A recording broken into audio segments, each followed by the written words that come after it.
রাধে রাধে।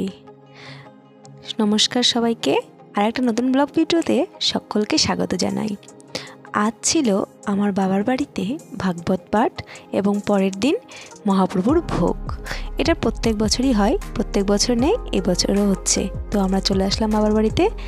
এটা হচ্ছে আমাদের মন্দির ছিল।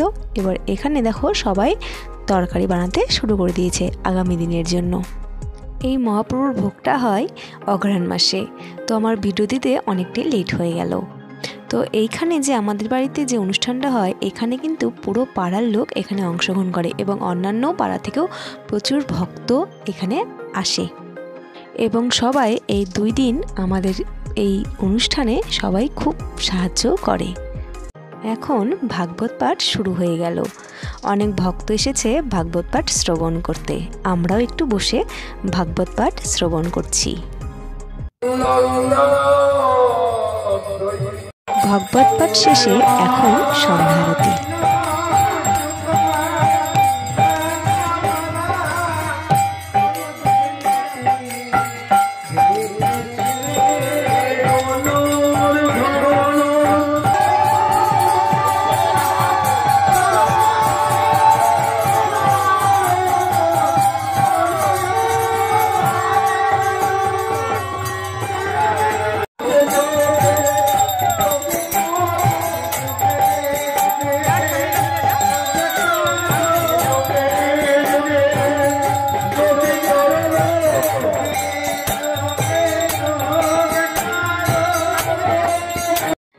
এটা ছিল পরের দিন সকালবেলা।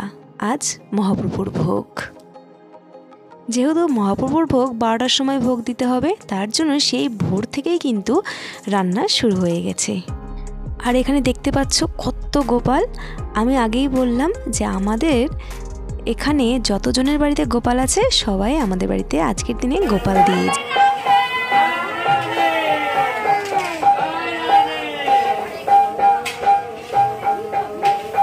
যিনি খুন্তি নাড়ছেন তিনি হলেন আমাদের সবার গুরুদেব। দেখতে পাচ্ছ 98 বছর বয়স প্রায়, তবুও প্রভুর সেবার জন্য কিন্তু তিনি সবসময় মগ্ন। আর এইদিকে মধ্যাহ্নকালের ভোগারতি গান শুরু হয়ে গেছে। এখন ভোগের গান হচ্ছে।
ভোগের কীর্তন শেষ।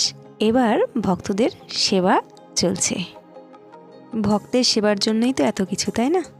এখন ভক্ত সেবা দেওয়া হবে।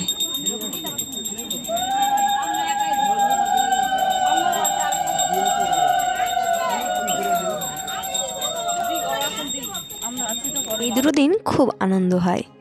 প্রত্যেক বছর যেন এইভাবেই ভক্ত সেবা আমরা সকলে মিলে দিতে পারি। রাধে রাধে।